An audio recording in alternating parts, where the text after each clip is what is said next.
Hello everybody, this is advocate Vaibhav Chitlanga and आप सबका स्वागत है इस वीडियो में जहां पर हम लोग डिस्कस करने वाले हैं आपका लास्ट 3 डेज का स्ट्रैटेजी क्या होना चाहिए फॉर दोज पीपल जो लोग 30th मई 2024 को अपना MHCET 5 इयर्स लॉ के लिए अपीयर करने वाले हैं। नाउ ये वीडियो स्पेसिफिकली उन बच्चों के लिए बनाया गया है। आज हमें पता है 27 है, ठीक 3 दिन के अंदर अंदर आपका MHCET 5 इयर्स लॉ का पेपर होने वाला है। बहुत सारे बच्चों के मैसेजेस आ रहे हैं, बहुत सारे बच्चे ये पूछ रहे हैं कि सर 3 दिन बचा है, क्या किया जाए, क्या प्रैक्टिस करना है, कहां पे फोकस करना है। तो आज की वीडियो में हम लोग ये डिस्कस करने वाले हैं कि लॉजिकल रीजनिंग जो आपका सब्जेक्ट है, लॉजिकल रीजनिंग में कौन कौन सी इंपॉर्टेंट चीजें हैं जो आपको इन तीन दिनों में डिस्कस करना है। ऑफ कोर्स केवल हम लोग लॉजिकल रीजनिंग का बात नहीं करेंगे, टुवर्ड्स द एंड एग्जाम वाले दिन क्या करना है, एग्जाम के एक दिन पहले क्या करना है, ये सब बातें हम आज की इस वीडियो में डिस्कस करने वाले हैं। तो आइए शुरू करते हैं। I know a lot of people over here जो लोग ये वीडियो देख रहे हैं, आपके लिए MHCET एक बहुत इंपॉर्टेंट पेपर है। क्यों? बिकॉज नंबर 1 हो सकता है कुछ बच्चे महाराष्ट्र में ही कॉलेज लेना चाहते हैं, तो आपके लिए MHCET सबसे इंपॉर्टेंट एग्जाम होने वाला है। उससे ज्यादा इंपॉर्टेंट आपके लिए शायद ही कोई दूसरा एग्जाम होगा।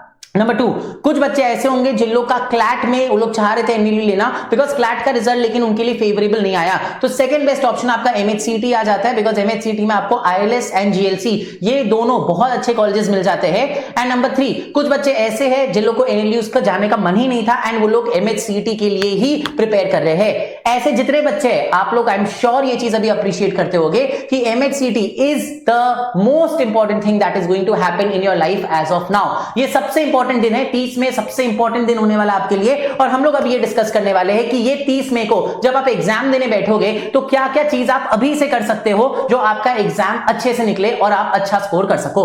आई एम वेरी श्योर कि आप लोगों ने बहुत जगह देखा होगा कि प्रैक्टिस करते रहो, ये करो वो करो, बहुत सारे क्वेश्चन सॉल्व करो वगैरह वगैरह। हम अपने सारे वीडियोस में जो मैंने 7 डेज के लिए बनाया था, 15 डेज के लिए बनाया था, सब में मैंने आपको बोला था कि प्रैक्टिस करो, क्वेश्चंस पे फोकस करो, टेस्ट दो वगैरह वगैरह। बट अब जो ये 3 दिन है, ये 3 दिन में हम आपको शायद ये नहीं करने बोलेंगे। प्रॉबेबली हम आपको नहीं बोलेंगे कि आप और ज्यादा प्रैक्टिस करो, प्रॉबेबली हम आपको ये नहीं बोलेंगे कि आप और ज्यादा मॉक टेस्ट दो, बिकॉज ये सब फाउंडेशनल तैयारी हमारी हो चुकी है। अभी I am sure I am talking to those people जिनका सब चीज, जितना चीज हम लोगों ने बोला आज तक सारे वीडियोस में, क्लासेस में, कॉल्स में, आप लोग सब चीज करके बैठे हो and the only thing that you are waiting for now is अब ये लास्ट 3 दिन में अपने को क्या करना चाहिए। ठीक है, तो आइए समझते हैं। हम एक रोड मैप बनाए और जो आपके मोस्ट कॉमनली आस्क्ड क्वेश्चंस है उन क्वेश्चंस को हम लोग आज एड्रेस करने वाले हैं। सबसे पहले तो ये चीज समझो कि MHCET जैसा कि हम लोग हमेशा बोलते हैं इज वन पेपर जो बहुत अच्छा जाएगा आपका। ठीक है, क्योंकि पेपर ही बहुत सिंपल आता है। एडमिशन के टाइम से भी हम लोग ने बच्चों को यही बात बोला है, MHCET में 150 में 100 स्कोर करना is very very very easy. And because it is very very very easy, 100 कोई भी बच्चा लेके आ सकता है, 100 आना बहुत इजी होता है। और बिकॉज बहुत बच्चे 100 लेके आते हैं ना, वहां पे आपको अपने चॉइस का कॉलेज मिलना बिकम्स वेरी वेरी डिफिकल्ट। तो ऐसे केस में हम लोग स्टार्टिंग से एम करके चलेंगे कि हम लोग को आउट ऑफ 150 100 नहीं, मिनिमम 120 स्कोर करना है। चाहे आपको अच्छा कॉलेज चाहिए, चाहे आपको एवरेज कॉलेज चाहिए, चाहे आपको नॉन अटेंडेंट वाला कॉलेज चाहिए, अगर आपको MHCET में अपने चॉइस का कॉलेज चाहिए तो आपको 120 का एम बना के ही चलना पड़ेगा। तो हम लोग उस ऑब्जेक्टिव से ही पूरी अब तैयारी करेंगे 3 दिन का कि किसी भी हालत में हम लोग 120 टच कर सके। ठीक है, नाउ सबसे पहला क्वेश्चन होता है व्हाट टू डू। ठीक है, आप लोगों के पास अभी बहुत सारे सब्जेक्ट्स है पढ़ने के लिए। You have LR, you have maths, legal, English, static, current affairs, बहुत सारे आपके पास सब्जेक्ट्स है पढ़ने के लिए। और ये 3 दिन में अगर हम आपको बोलेंगे किसी एक सब्जेक्ट पे फोकस करो तो वो गलत हो जाएगा, बिकॉज आपका जो MHCET का स्कोर है वो कंपेयर पूरे सबको कंसोलिडेट करके आने वाला है।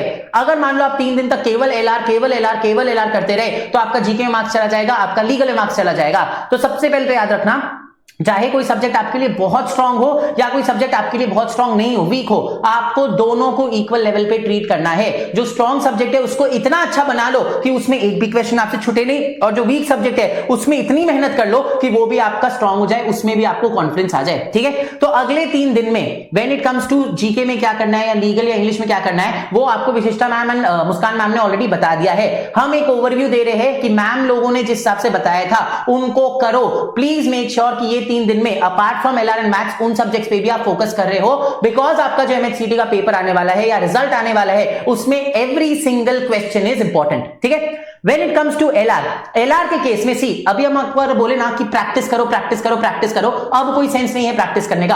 हाँ, अगर आपने एक आध कोई टॉपिक छोड़ दिया था ये सोचिए कि लास्ट से प्रैक्टिस करोगे, ऑफ कोर्स आप उसका प्रैक्टिस करो, but right now what is most important is जो आपके बुक में अलग अलग ट्रिक्स दिए गए हैं, प्लीज मेक श्योर कि आप उन ट्रिक्स को अच्छे से रिवाइज कर लो, क्योंकि यही ट्रिक्स जो है वो आपको काम आने वाले हैं 30th को। मेक श्योर कि हम लोग के बुक में जितने अलग अलग टाइप के क्वेश्चंस थे, वो क्वेश्चंस जिनको देख के आपको डर लगता था, आई एम श्योर आप लोगों ने उसको मार्क करके रखा होगा। मेक श्योर कि उन क्वेश्चंस को आप एक बार वापस से देख लो।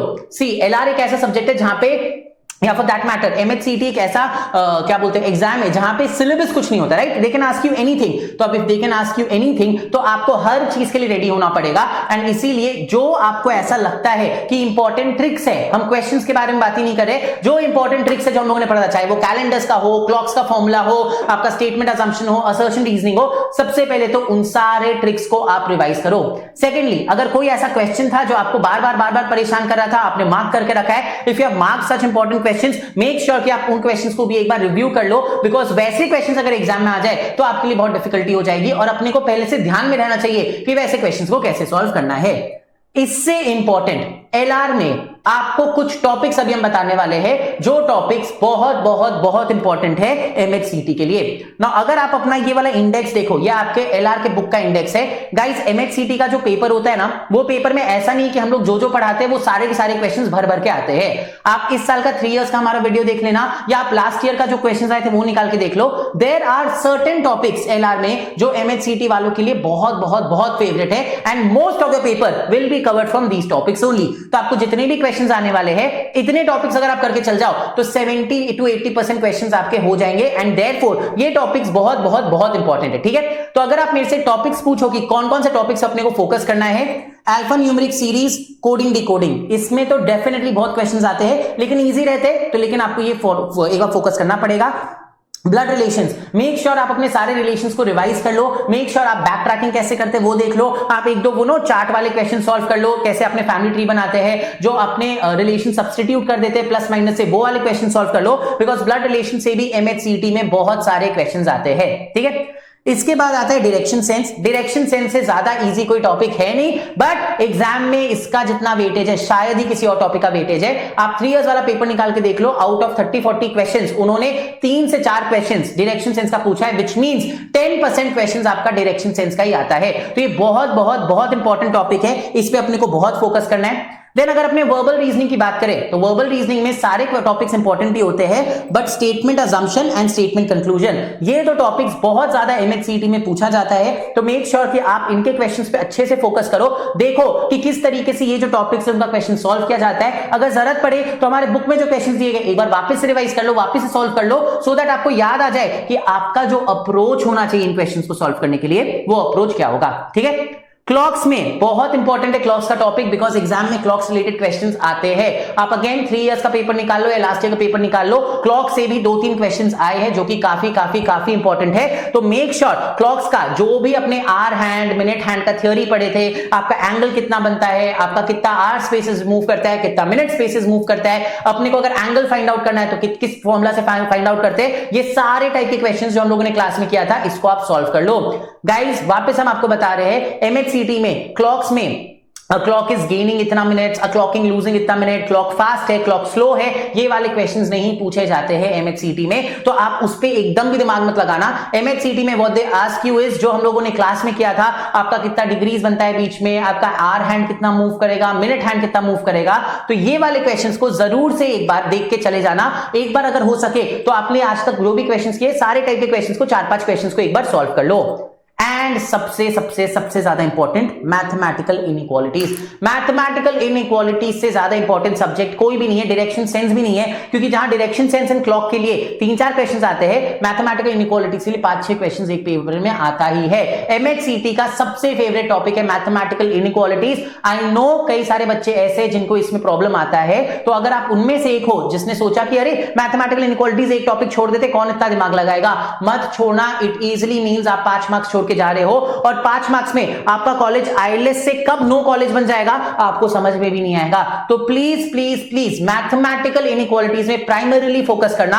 मैं अगर और कोई टॉपिक का ना आप क्वेश्चन सॉल्व करो नहीं करो कोई फर्क नहीं पड़ता, मैथमेटिकल इनइक्वालिटीज का एक बार अपना वापस से लेक्चर देख के जरूर देख लेना भी इन 3 दिनों में, बिकॉज मैथमेटिकल इनइक्वालिटीज में ऐसे पढ़ने का कुछ नहीं है, उसमें ट्रिक्स है जो हम लोग सॉल्व करते वक्त यूज करते हैं, तो ट्रिक्स आपका रिवाइज हो जाए इस हिसाब से देख लेना। अगर आपको मैथमेटिकल इनइक्वालिटीज में अभी भी डर लग रहा है तो मेक श्योर कि मैथमेटिकल इनइक्वालिटीज को अच्छे से एक बार वापस पढ़ लो, इतना पढ़ लो कि ये इसमें आपका जो डर है वो खत्म हो जाए। सबसे इंपॉर्टेंट टॉपिक जो आपका एलआर का है वो है mathematical inequalities. Guys in topics को एकदम ध्यान से देख लो, ये टॉपिक्स आपको रिवाइज करना है जिसमें मैथमेटिकल इनइक्वालिटी सबसे ज्यादा इंपॉर्टेंट है। Of course, when I say कि इन टॉपिक्स को देखना है, that does not mean कि आप बाकी टॉपिक्स नहीं देखोगे। तो syllogisms, puzzle, seating arrangement, course of action, assertion, reasoning, cause effect and calendars, ये टॉपिक्स भी आते हैं एग्जाम में, बट कभी आया कभी नहीं आया, आया तो एक क्वेश्चन आया, वैसे आते हैं। ब्लू वाले जो टॉपिक्स है वो बहुत ज्यादा वेटेज होल्ड करते हैं, तो उनको अपने को ध्यान से रिवाइज करना है। समझ में आया? ट्रिक्स पूरा रिवाइज करना है, जो इंपॉर्टेंट क्वेश्चंस आपने मार्क करके रखा है वो पूरा करना है, मैथमेटिकल इनइक्वालिटीज का लेक्चर वापस से देखना है, बिकॉज वो सबसे ज्यादा वेटेज होल्ड करता है आपके एग्जाम में। ठीक है, अब अगर आपने ये बात कर लिए तो आइए फिर नेक्स्ट देखते हैं 29 मई को अपने को क्या करना है, जो एग्जाम का एक दिन पहले होता है। ठीक है, नाउ आई एम श्योर आप लोगों को अभी तक अपना एडमिट कार्ड आ गया होगा। तो 29 मई को हम आपको पढ़ाई से रिलेटेड कुछ नहीं बता रहे, हम आपको बता रहे खुद को एग्जाम के लिए कैसे तैयार करना है। सबसे पहले तो you have to make sure that you have your admit cards.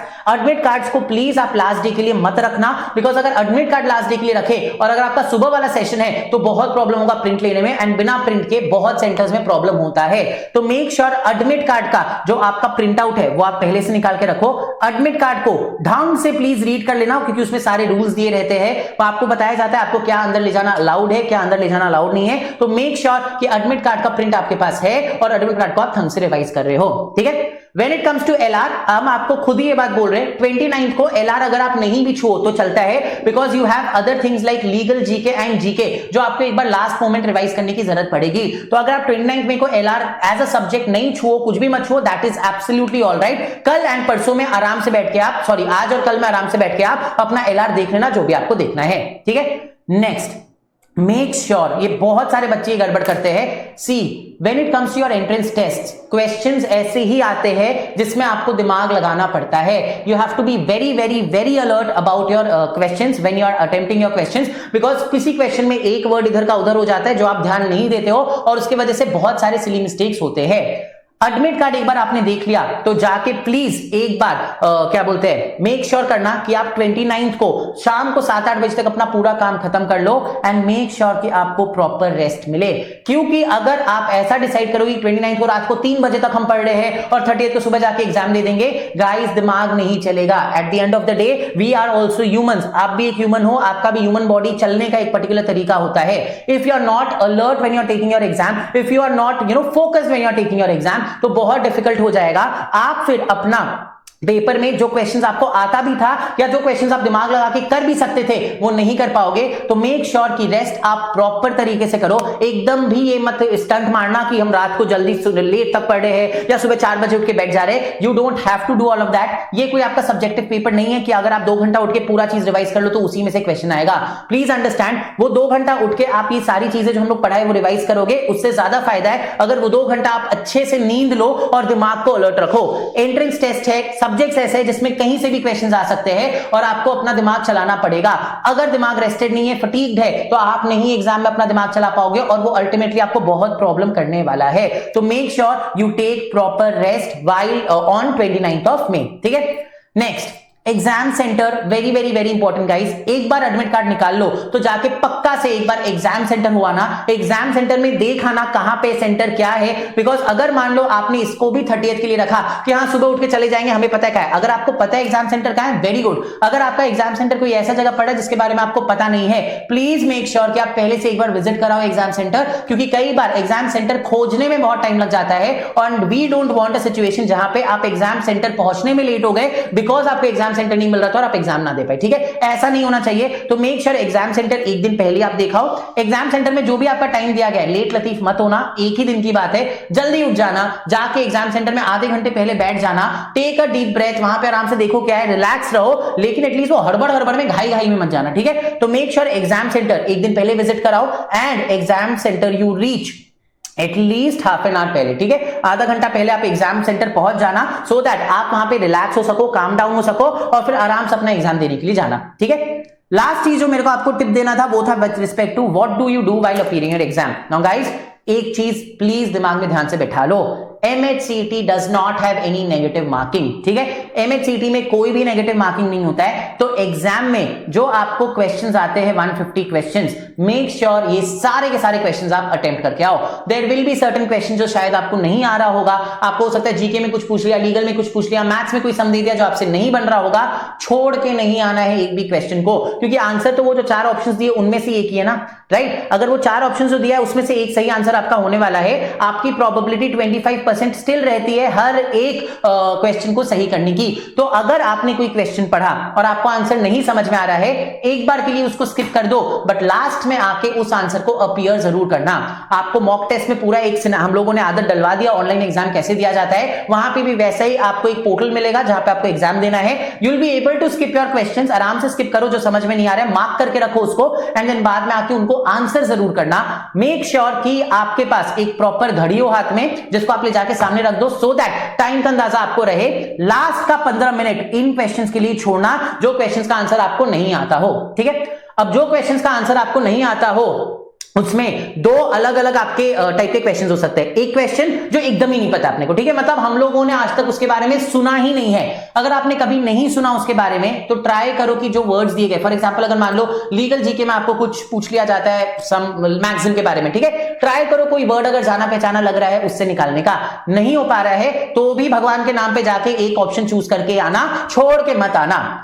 दूसरे टाइप के क्वेश्चंस होते हैं वैसे क्वेश्चंस जो आपको एक बार क्वेश्चन पढ़ने पे अच्छा ये हो सकता है आंसर, बट देन ज्यादा सोचने पे आप कंफ्यूज कर गए, right. Guys trust me, the answer that comes first to your mind is generally the correct answer, ठीक है। ये हम एक्सपीरियंस आपको बोल रहे हैं, हम लोग ह्यूमन नेचर है, इतना स्ट्रेस में रहते हैं उस समय कि जो चीज दिमाग में आया हम लोग वापस उसको सोचने की कोशिश करते कि नहीं ये भी तो हो सकता है, ये भी तो हो सकता है। अगर किसी आंसर में एकदम ही कंफ्यूज हो गए, नहीं समझ में आ रहा क्या चल रहा है, द फर्स्ट आंसर जो आपको सही लगा था उसी को मार्क करके आना, because more often than not that is going to be the correct answer, ठीक है। शायद अगर आपको मान लो घड़ी ले जाना अलाउड नहीं है, तो अगर घड़ी ले जाना अलाउड नहीं होगा तो पोर्टल पे आपको घड़ी दिखता है, आइदर केसेस लास्ट का 15 मिनट आपको रखना ही पड़ेगा for marking these questions for which you do not have any idea, ठीक है। याद रखना पूरा का पूरा क्वेश्चंस अपने को मार्क करके आना है। तो अगर आपने ये चीजें कर ली लास्ट 3 डेज में, एलआर का हम आपको बता दी कौन कौन से टॉपिक्स करने हैं, कहां फोकस करना है, किस तरीके से एलआर की लास्ट 3 डेज में तैयारी करनी है, admit card, exam centre and appear करते वक्त सारे क्वेश्चंस अपीयर करना है। इन चीजों को गाइस अगर आप लोग ध्यान रख लो तो आई एम 100% श्योर कि आपका MHCT बहुत बहुत बहुत अच्छे से जाएगा।